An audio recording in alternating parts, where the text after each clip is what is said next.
Hai Ancelovers, balik lagi bareng saya Dita, tentunya di acara Ngopi, Ngobrol Pikiran bareng Kes Halifah. Mau tahu kelanjutannya seperti apa? Yuk, check it out.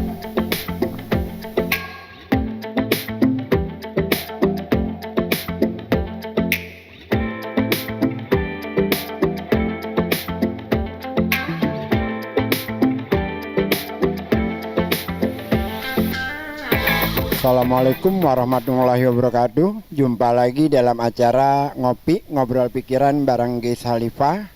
Kali ini saya ditemani oleh Pak Ayuma, Kasat Pol PP Jakarta Utara, Pak ya. Yang di sebelah kiri saya perempuan keren, luar biasa semangatnya, namanya Rika Lestari, merupakan Corporate Communication Ancol. Dan yang di sebelah sana Bapak Budi Arianto selaku GM dari Taman Impian Jaya Ancol. Jadi segala sesuatu yang berada di Ancol dari ujung barat sampai ujung timur menjadi tanggung jawabnya Pak Budi. Ya. Dan mungkin kenapa Ancol sekarang menjadi seramah ini untuk keluarga, tidak ada lagi nuansa-nuansa yang rumor-rumor. Inilah orangnya yang merubah Ancol menjadi aman, nyaman, dan berseri, kira-kira itulah. Tapi sebelum itu semua, hari ini kita akan membicarakan tentang protokol COVID yang ada di Jakarta Utara maupun di Ancol. Dan orang yang bertanggung jawabnya ada di sebelah kanan saya. Dan teman-teman di Ancol ini nanti juga kita akan berbicara tentang bagaimana protokol COVID dilaksanakan. Pak Ayuma, di Jakarta Utara ini ada Ancol, ada Kelapa Gading, ada PIK ya, tempat penjaringan. Tapi kalau tempat-tempat hiburan kan Ancol, Kelapa Gading sama PIK ya. Ada Pantai Indah Kapuk atau sekarang namanya Pantai Maju Bersama. Sejauh ini Pak Ayuma, bagaimana protokol yang sudah dilaksanakan di daerah Jakarta Utara? Baik, terima kasih. Yang pertama tentunya terima kasih atas undangan dari Bang Ges pada sore hari ini, Bu Rika, Pak Budi, dan kita semuanya paham benar bahwa apa yang telah dilakukan oleh pemerintah Provinsi DKI Jakarta dengan segala kebijakan yang telah ditetapkan oleh Bapak Gubernur Provinsi DKI Jakarta, Bapak Anies Rashid Baswedan, dan disusun teknis protokolnya oleh seluruh kepala dinas yang ada di Provinsi DKI Jakarta, secara khusus tentunya Dinas Pariwisata, Ekonomi dan Kreatif sebagai pilar utama dalam penyusunan protokol kesehatan di objek-objek pariwisata. Nah, di Jakarta Utara kita sama-sama ketahui dari 6 kecamatan yang ada Kecamatan Kelapa Gading, kemudian ada Kecamatan Penjaringan seperti yang tadi disebutkan Bang Guys.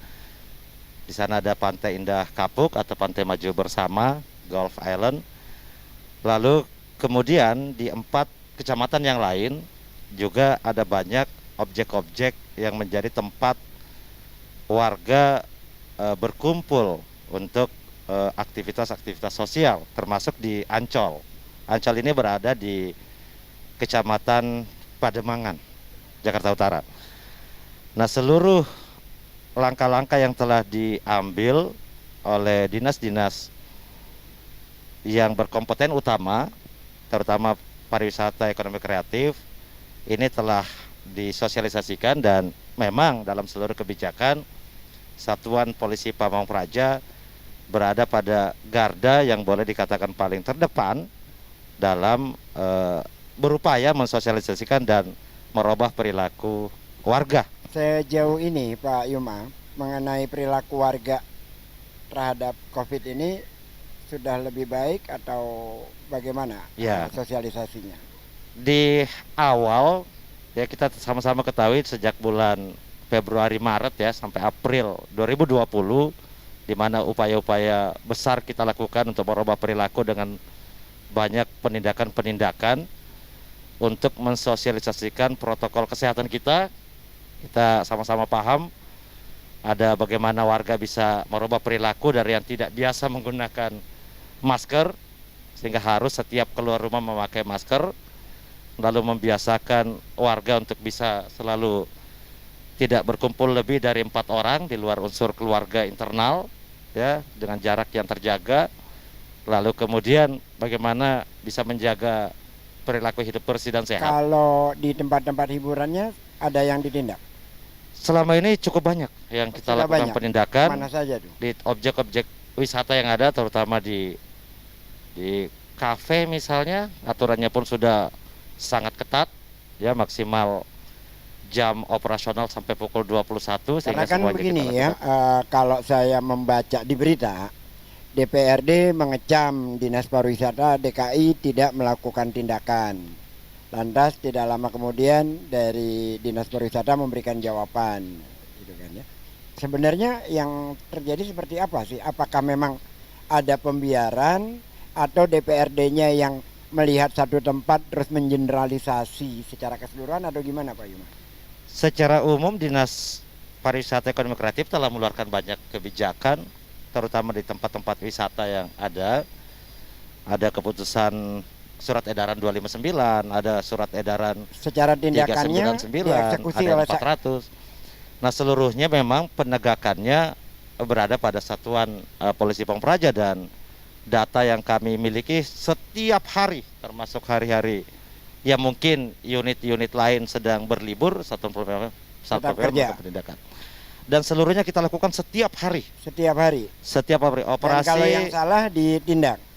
operasi tertib masker misalnya, itu kita lakukan setiap hari pagi dan sore di jalur-jalur yang memungkinkan warga melintas banyak. Memang tujuannya bukan untuk mengumpulkan atau mendapatkan banyak pelanggar. Kita berharap bahwa pelanggar semakin berkurang. Artinya ada perubahan perilaku. Warga sudah sadar betul bahwa penggunaan masker ini sangat penting untuk kesehatan dirinya, kesehatan orang lain. Jadi masker ini memang kita berupaya warga itu memahami bahwa maskernya itu untuk membantu menjaga orang lain. Ya, Begitu juga cuma sebaliknya. di pelaksanaannya bahwa ada kesulitan, bahwa ada warga yang masih tidak Sanksi itu dia, sanksi-sanksi yang cukup berat kalau kita mau bayangkan. Warga diberi kewajiban untuk kerja sosial, itu bagian dari pembelajaran supaya mereka sadar bahwa menggunakan masker ini memang harus artinya kita lakukan. bahwa aturan itu Dilaksanakan dengan maksimal. Nah, tempat-tempat hiburan yang ada, kita belum masuk ke objek yang luas. Pariwisata misalnya di tempat hiburan, kafe, itu hampir setiap malam ada yang dilakukan ditindak. penindakan. Hampir setiap malam. Hampir setiap malam dilakukan sampai hari Saudara, ini. ada komunikasi yang berbeda. Kita lihat langsung bagaimana bapak-bapak ini yang ada di lapangan dengan yang kita baca di media. Ini adalah persoalan yang luar biasa besar. Karena apa? Kami sebagai warga Pak ya, membaca media dikesankan seolah-olah aparat Pemprov tidak bekerja. Tapi kalau kita mendengar langsung bagaimana capeknya itu di pasar, di mana-mana langsung melakukan tindakan-tindakan, mensosialisasikan begitu ya. Jadi memang ada kesadaran bersama yang memang seharusnya selayaknya dikerjakan bareng-bareng. Bukan yang satu hanya menghakimi sementara yang lain bekerja, dilihat selalu kekurangannya, kira-kira gitu Pak ya. Benar-benar. Oke. Selanjutnya kita akan berbincang dengan Ibu Rika. Bu Rika, Ancol ini ada kurang lebih 600 karyawan ya. Kurang lebih 600 karyawan. Selama Covid ini sudah berapa kali dilakukan tes swab massal terhadap karyawan Ancol? Ya, Pak Gis, terima kasih. Jadi memang sejak awal dibukanya Ancol kembali, manajemen telah melakukan tes rapid dan swab. Itu seluruh karyawan dan juga mitra. Nah, ini kita pun mendapat bantuan dari suku dinas kesehatan Jakarta Utara, support dari dinas kesehatan itu cukup baik ke Ancol. Jadi ada support dari ya, dinas kesehatan DKI. betul, dari suku dinas kesehatan Jakarta Utara, dinas kesehatan provinsi melalui suku dinas Jakarta Utara. Nah, itu tes swabnya itu waktu itu kita juga diberikan secara cuma-cuma Pak, alhamdulillah. Dan juga tes rapid yang dilakukan ke seluruh karyawan dan juga mitra. Nah, dari situ kami juga akhirnya manajemen melakukan upaya-upaya preventif, Pak. Jadi mulai dari pengecekan atau tracing karyawan itu melalui absensi. Itu udah mulai dari start absensi sampai finish absensi, itu kita dicek lokasi kita di mana, kemudian kita hari ini kontak dengan siapa. Dan itu selalu di tracing jadi. selalu dilakukan tracing. Jadi setiap karyawan. Jadi kita meskipun kita terlebih yang WFO, Pak, yang bekerja dari kantor, itu setiap kita melakukan absen finish itu selalu ditulis. Hari ini kita berinteraksi dengan siapa selama 1 jam di satu ruangan. Nah, itu kita sebut namanya. Misalkan saya bertemu dengan Pak Ges hari ini, saya akan tulis bertemu Pak Ges dalam jangka waktu 15 menit sampai dengan 1 jam. Nah, ini menjadi memudahkan manajemen untuk melakukan tracing. Seperti itu. Jadi karena kalau ada yang kemudian terdapat COVID, ya, mudah sangat betul. Jadi bisa langsung dilakukan tracing di situ dan memudahkan manajemen untuk melakukan lokalisir supaya tidak lagi ada penyebaran yang lebih luas. Oke. Gitu. Sejauh ini ada karyawan di Ancol yang terkena COVID? Tentunya sih resiko itu ada, Pak. Iya. Resiko itu ada, tetapi langsung kita lakukan upaya mitigasi dan lokalisir itu. Nah, alhamdulillah kita Ancol juga bekerja sama dengan Dinas Kesehatan Provinsi DKI Jakarta melakukan komunikasi terus-menerus, dan kita juga menginformasikan jika memang ada karyawan yang memang terdampak, dan Dinas Kesehatan Provinsi DKI Jakarta juga sangat membantu kita. Sangat membantu ya. Betul. Teman-teman, jadi di Ancol ini pada saat mulai dibuka seperti yang dikatakan oleh Ibu Rika tadi, seluruh karyawan mengalami tes swab, dan bahkan setiap hari bekerja pun bukan hanya absennya saja, tetapi bertemu kepada siapapun itu mendapat listnya agar apabila ada yang terdampak COVID maka lebih mudah untuk di tracing. Ini merupakan langkah luar biasa dalam hal pencegahan, dalam hal membuat langkah-langkah agar dampak ini tidak berdampak luas gitu kan.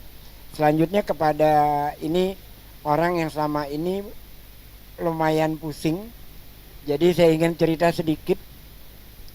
Ancol ketika dibuka pada sekali waktu melebihi dari batas, belum melebihi batas maksimal karena kita hanya boleh buka 50%, tapi karena saat itu mulai penuh baru mencapai kurang lebih 30.000 atau 35.000, Bapak Budi ini langsung menurun nutup di pintu gerbang dalam rangka pengamanan, Pak ya. Jadi betapa luar biasanya dalam hal ketegasan untuk menyelamatkan kita semua, sampai-sampai banyak pengunjung yang kecewa. Apa sih sebenarnya Pak Budi sampai menutup semacam itu di Ancol? Karena yang komplain banyak orang, wah saya sudah jauh-jauh macet-macet sampai Ancol ternyata malah ditutup. Baik Pak Ges, terima kasih. Sebetulnya memang kondisi saat itu membuat kita terpaksa harus menutup, Pak Ges. Bahwa walaupun secara kawasan kita ini kurang lebih kapasitas normalnya ada di 120.000. Kapasitas normalnya 120.000. Betul. Sehingga kalau sesuai dengan petunjuk teknis dari Dinas Parkraf, kita ini ada di angka kurang lebih 60.000, 50%. Nah, kondisinya pada saat itu konsentrasi massa itu ada di satu titik, Pak Ges. Konsentrasinya di satu titik. Betul, karena saat ini kita punya Symphony of the Sea yang jadi favorit pengunjung pada saat datang ke Ancol, dan 30.000 pengunjung ini terkonsentrasi ada di Symphony of the Sea yang secara luasan dan kapasitas 50% itu adanya di angka kurang lebih 27.000. 27.000. Ya, betul. Sehingga karena sebetulnya kita udah punya satu dashboard yang bisa kita lihat ada berapa sih jumlah pengunjung yang ada di dalam. Tapi indikator ini ada untuk seluruh kawasan. Nah, jadi kita setiap jam itu punya data. Data ada, Pak. Kita setiap punya jam. Betul. Punya data berapa kondisi existing real time pengunjung ada di dalam. Nah, pada saat maupun yang sudah keluar. Yang sudah keluar juga ada. Ada juga. Iya. Oke, jadi selamanya kita terhitung lah jumlah yang ada di dalam. Betul. Nah, pada saat itu 30.000 terkonsentrasi di Symphony of the Sea, dan sudah mulai ada tanda-tanda pelanggaran PSBB terkait sama menjaga jarak pastinya, sehingga dengan sangat terpaksa kita putuskan itu untuk ditutup. Ditutup di depan. Iya. Dengan demikian maka di tengah sulit kayak gini kita dalam tanda kutip membuang rezeki ya. Ya, karena Tapi buat dalam rangka keselamatan pengunjung bersama lebih pengunjung ya. utama. Pak Budi, kan di Ancol ini banyak pengunjung yang datang. Itu bagaimana cara mengawasi mereka, mensosialisasikannya? Apa yang dilakukan selama ini kepada pengunjung? Baik Pak Gis, terima kasih. Yang pertama, kita memang ada gugus tugas Pak, di mana kita dibantu tentunya dari Satpol PP Bersama Pak Ima. Satpol PP ya? Betul, Satpol PP, kemudian juga ada dari TNI dan Polri. Berikut TNI dan Polri. TNI dan Polri. Namanya gugus tugas COVID-19 untuk di Ancol. untuk di Ancol. Betul. Oh, ada itu ya? Ada, betul. Ada itu. Ya. Pola Nah, ini- kerjanya Mereka setiap harinya melakukan patroli dari seluruh kawasan yang ada di Ancol, ada dibagi dua tim. dibagi dua tim. Betul, ada yang mengawasi pelaksanaan PSBB di pantai khususnya. Kemudian ada juga yang masuk ke unit rekreasi dan restoran atau kafe yang ada di Ancol. Nah, pada saat ada pelanggaran, jadi betul tadi yang disampaikan oleh Pak Yuma, ada sanksi sosial lah Pak. Ada sanksi Ya, sosialnya. jadi pengunjung kita dikasih rompi orange ya Pak Yuma, betul, dan mereka diminta untuk melakukan pembersihan area yang ada di Ancol. Teman-teman ngopi bareng, kalau kita dengar tadi menarik sekali bahwa apabila ada pelanggaran maka dikasih rompi orange lalu diminta membersihkan di Ancol kerja sosial. Ya, gitu betul. Selama ini itu setiap berapa jam sekali ya patroli dari COVID gugus tugas itu? Jadi kalau untuk patroli ini Pak di kawasan pantai dilakukan dalam satu hari 4 kali. Dalam satu hari 4 kali. Ya betul. Jadi di pagi hari, kemudian siang, kemudian menjelang sore, dan terakhir malam sebelum kita tutup ya. Khususnya di waktu menjelang maghrib. Karena memang sebetulnya sih konsentrasi pengunjung kita ada di dua waktu Pak, di olahraga pagi dan di olahraga sore. Olahraga pagi dan olahraga sore. Betul. Dan itu selalu dilaksanakan setiap hari Setiap hari. selama Ancol buka. Selama Ancol buka. Teman-teman ngopi bareng, seperti yang kita dengar barusan bahwa 4 kali dalam satu hari gugus COVID itu mendatangi tempat-tempat kerumunan yang ada di Ancol, mensosialisasikan, melaksanakan prosedur, protokol kesehatan, dan lain-lain. Jadi kalau ada pelanggaran, sesungguhnya bisa langsung diadukan kepada protokol ya. Betul. Bukan disiarkan di medsos kerasannya seolah-olah Ancol tidak melaksanakan protokol. Siap. Betul. Kira-kira begitu ya. Ya, karena memang mengurus manusia dalam situasi gembira, ingin bergembira bersama keluarganya tidak mudah untuk langsung memisahkan setiap rombongan. Gitu kan. Nah, kesulitan-kesulitan semacam itu ada nggak orang yang merasa kesal, ditegur atau gimana gitu? Pastinya ada sih Pak Gis, karena mungkin pengunjung kita datang dalam rangka rekreasi, senang-senang dengan keluarga. Di satu sisi harus kita pastikan mereka pakai masker, jaga jarak. Nah ini jadi satu tantangan lah buat kami. Tapi di luar tadi kita ada patroli, kita juga ada announcement. Jadi kita memanfaatkan sound areal untuk mengingatkan pengunjung setiap 15 menit sekali kita Oh, putar. ada announcement juga Ada setiap announcement. 15 menit sekali. Betul, kita sampaikan ke pengunjung terkait aturan-aturan yang harus dipatuhi terkait 3M. Kemudian juga kita ada signage di seluruh kawasan, Ada signage ada juga. signage juga, betul. Dan juga kita selama PSBB ini sudah menambahkan kurang lebih ada 28 wastafel tambahan di luar yang ada di toilet. 28 wastafel tambahan. Berarti kan itu air semua tuh. Betul Pak, Dan air kita itu kan bukan boleh narik dari bawah kan. Itu kan hasil dari betul, daur ulang yang nilainya lumayan besar ya. betul Pak. Pak Yuma yang mengamati selama ini, mengawasi kawasan, saya ingin dengar dari Pak Yuma, bagaimana pendapat Pak Yuma tentang protokol COVID yang selama ini dilaksanakan di Ancol? Baik Bang, secara khusus kita mengapresiasi apa yang sudah dilakukan di Ancol dengan tim gugus tugas COVID-19 yang ada di Ancol. Kemudian memang setiap hari kami bersama-sama dengan COVID melakukan upaya-upaya untuk dapat menyampaikan dengan baik kepada warga bahwa tidak ada cara lain kecuali menggunakan masker, jaga jarak yang baik untuk menghindari COVID ini. kami sudah berupaya dengan keras bersama-sama dengan teman-teman di Ancol di satu titik ini.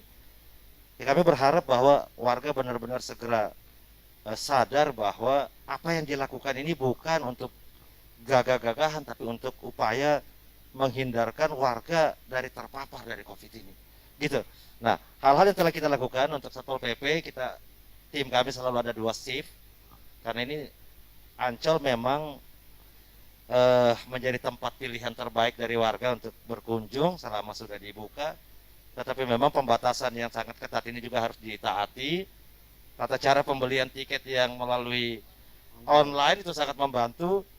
Dan saya kebetulan bertugas mengawasi di depan ketika kebijakan penutupan yang jumlah 30.000 itu. Dan itu luar biasa, pengunjung yang sangat banyak di depan yang harus kita alihkan untuk terhindar dari kerumunan yang ada dalam Ancol.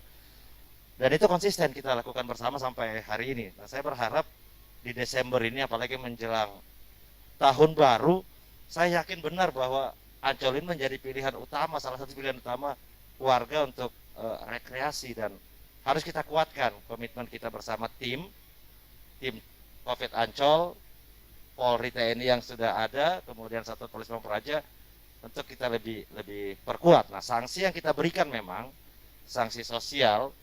Kalau kemarin kami cuma beri sanksi 1 jam atau 60 menit kerja sosial, mungkin kami akan naikkan. Ini kalau Anda tidak taat lagi seperti yang kemarin-kemarin sudah disampaikan, kami akan naikkan menjadi 120 menit atau 2 jam kerja sosial. Kerja sosial dengan menggunakan rompi pelanggar PSBB. Paling tidak upaya-upaya ini akan terus konsisten kita lakukan dengan warga bisa tetap rekreasi dengan baik, tetapi gunakan protokol dengan cara yang baik juga. Artinya bahwa Ancol ini walaupun tetap pasti kekurangan ada, tetapi semua genap protokol sudah dilaksanakan dengan sungguh-sungguh gitu ya. Untuk Jakarta Utara, karena memang objek publik yang cukup punya nilai utama dari warga untuk dikunjungi itu Ancol ya. Kalau yang ada di penjaringan misalnya itu memang produk yang untuk umum terbuka tanpa komersil gitu ya. Nah, kalau tempat-tempat yang seperti Ancol ini memang daya tariknya sangat luar biasa, ya protokol yang dilakukan di Ancol ini boleh diapresiasi paling taat gitu loh. Dan ketegasan dari manajemen Ancol itu harus kita puji, karena membatasi belum sampai maksimal 60.000 dari ketentuan yang ada 50% tadi, itu sudah berani menutup demi keselamatan warga itu sendiri. Padahal Ancol ditutup 4 bulan plus 2 bulan. Dan itu cukup lama, Pak. Sangat lama. Sangat lama. Dan saya yakin kondisi Ancol dengan penutupan yang cukup lama itu cukup berat, tetapi juga masih rela gitu demi keselamatan warga. Kebijakan Bapak Gubernur ditutup untuk jangka sebelum mencapai angka 40.000. Padahal kapasitasnya masih bisa sampai 60.000 kan seharusnya. Iya. Demikian, Jadi teman-teman ngopi bareng yang mendengar acara ini, kalau Anda membaca komplain di media sosial tentang seolah-olah terkesan bahwa Ancol membiarkan kerumunan, maka hari ini bisa didengar sendiri bagaimana Ancol menutup, bagaimana dilakukan protokol COVID yang terus-menerus. Ada semacam razia setiap beberapa waktu, dalam 1 hari 4 kali sehari, dan itu lumayan mencapekkan itu, karena sepanjang pantai kan dia harus diawasi terus-menerus. Dan ini satu hal lagi yang menarik, mungkin menjadi pertanyaan yang agak terakhir nih, Bu Rika. Tahun baru itu adalah tahun kegembiraan, adalah tahun yang paling dinanti oleh masyarakat Jakarta, dan Ancol biasanya menjadi salah satu tujuan utama, bahkan bukan salah satu kali ya, tapi yang paling utama di Jakarta menyambut pesta tahun baru. Kalau tahun baru kali ini kira-kira apa yang terjadi? Ya, tentunya akan ada adaptasi kebiasaan baru, Pak. Di mana pastinya Ancol akan mematuhi peraturan pemerintah yang sudah ada surat edarannya, Pak, bahwa tidak diizinkan adanya kerumunan. Maka saya melihat manajemen Ancol akan mengambil langkah yang bijaksana dalam hal ini. Tentunya kita akan melakukan penyesuaian dalam hal waktu ya. Pasti nanti ada penyesuaian jam buka dan jam tutup. Nah, ini kita memang di sini lagi sekali lagi tadi kita juga minta partisipasi masyarakat untuk dapat mendukung kebijakan apapun yang dikeluarkan oleh pemerintah dan juga dari pengelola. Kenapa? Kalau jam buka dan Ya. jam tutup. Ya. Jam buka kita kan jam 6, Jam jam 6, tutup selama jam ini 10. Iya, betul. Dan itu sudah berjalan selama ini seperti itu. Selama ini seperti itu, Pak. Dan kalau malam tahun baru, Ya, malam tahun baru rasanya kita melihat akan ada kebijakan terbaru dari manajemen yang nanti akan kita sama-sama lihat. kebijakan terbarunya Ya. itu berupa malah nambah jadi Hmm. sampai jam Ya. 1 sampai jam 2 malam atau malah lebih cepat. Rasanya lebih cepat tutup. Lebih cepat tutup. Ya, Jadi teman-teman ngopi bareng ini bisa jadi sebuah informasi, bisa dikatakan resmi ya, karena yang bicara Pak Ibu Rika dan ada Pak Budi di sini. Tidak ada malam tahun baru, perayaan malam tahun baru di Ancol, kira-kira kayak gitu. Dan ini bukan dalam rangka apa-apa, tapi dalam rangka keselamatan kita bersama. Jadi sebuah langkah yang luar biasa dari sebuah BUMD ketika malam yang dinanti, yang sesungguhnya tentu saja akan banyak yang datang, tapi kita Ancol malah tutup ya. mungkin ada penyesuaian waktunya, Ya, Pak. penyesuaian Iya. waktunya artinya bahwa tidak sampai jam 12 kan, Iya. puncaknya kan jam Betul. 12 gitu kan. Tapi tetap dengan keadaan semula, bahkan mungkin lebih cepat. Betul. Pak Budi, kalau melihat kondisi semacam itu, ya, terus kan sudah kita lakukan nih semuanya nih dari keadaan yang terjadi sekarang. Menurut karyawan Ancol itu sendiri gimana sih situasi yang sekarang ini? Maksudnya gini, dari sisi ekonominya, karena kan selama ini ada dua perbedaan pendapat. Gubernur kita selalu lebih mengutamakan kesehatan, tapi ada pendapat bahwa ekonomi juga penting gitu. Nah, dengan sikap Ancol yang seperti ini, Pak Budi melihatnya seperti apa selaku GM dari Taman Impian Jaya Ancol? Betul sekali Pak. Terkait sama ekonomi pastinya suatu hal yang penting ya, karena ekonomi harus jalan. Tapi di satu sisi terkait dengan keselamatan pengunjung maupun karyawan sendiri juga itu adalah suatu prioritas utama, dan itu sudah ditegaskan oleh dirut Keselamatan kami. pengunjung prioritas utama, Ya, termasuk keselamatan karyawan pastinya. termasuk keselamatan karyawan. Ya, sehingga dalam pelaksanaannya kita patuhi ketentuan protokol yang ada terkait dengan jumlah pengunjung, kemudian juga supaya ekonomi ini bisa jalan, khususnya terkait dengan karyawan. Memang kalau pengunjung datang ke Ancol ada sesuatu yang berbeda lah Pak dari petugas-petugas yang ada di Ancol ini. Di mana saat ini teman-teman yang tadinya biasa duduk di belakang meja, kemudian ada di back office atau pekerjaan-pekerjaan lainnya, saat ini mereka semua turun tangan, di mana kita ada yang namanya BTT lah ya. Jadi teman-teman yang ada di belakang meja ini turun tangan membantu melayani pengunjung yang ada supaya ekonomi karyawan Ancol ini bisa jalan, perusahaan bisa juga tetap bisa jalan. Tetap bisa jalan Betul, Pak. dalam keadaan bagaimanapun. Betul. Tetapi kalau saya dengar utama tadi kan Ancol prioritas utamanya adalah keselamatan. Jadi apapun yang terjadi, keselamatan yang didahulukan. Ya, betul. Oleh karena itu Ancol ditutup 4 bulan plus 2 bulan. Sebuah kalau boleh dikatakan penderitaan karena di Ancol ini kan tidak ada perdagangan. Betul. Yang ada adalah jasa tempat kawasan gitu kan ya. Dan setelah mengalami itu pun Ancol akan menutup lebih cepat di malam tahun baru. Betul. Saya kira ini patut diapresiasi, patut dihargai, patut untuk diberikan sebuah kerja yang luar biasa dari sisi protokolnya, dari sisi menjaga masyarakatnya, menjaga karyawan-karyawannya, sampai menutup sebuah tempat di saat yang seharusnya sedang peak sessionnya. Ini luar biasa, dan saya kira kita juga patut mengapresiasi kepada Gubernur DKI ya, yang sejak awal memang lebih mengutamakan keselamatan manusia ketimbang ekonomi, kira-kira kayak gitu. Baik, teman-teman ngopi bareng, saya kira waktunya sudah cukup. Terima kasih banyak Pak Yuma, Ibu Rika, Pak Budi. Semoga kita sukses ke depan, COVID-nya berhenti, masyarakat bisa bergembira bersama secara biasa lagi, dan Ancol insya Allah nanti akan menjadi brand of Indonesia. Itu kan yang sedang dituju sekarang. Terima kasih. Assalamualaikum warahmatullahi wabarakatuh. Dan selanjutnya akan ada sedikit itu Martua Hamid Siregar, salah satu penyayang. Kalau yang lain kan penyayang manusia, dia penyayang kucing. Ada sedikit oleh-oleh dari Ancol. Silakan Pak Yuma. Dari mana ini? Dari dunia fantasi. Semoga berkenan. Terima kasih.